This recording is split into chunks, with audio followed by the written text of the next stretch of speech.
అవతారమూర్తి అయినా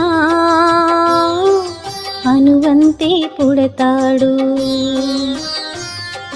అమ్మ పేగు పంచుకునే అంతవాడు అవుతాడు. అవతారమూర్తైనా అనువంతే పుడతాడు. అమ్మ పేగు పంచుకునే అంతవాడు అవుతాడు. అమ్మేగా చిరునామా ఎంతటి ఘన చరితకి, అమ్మేగా కనగలదు అంత గొప్ప అమ్మని.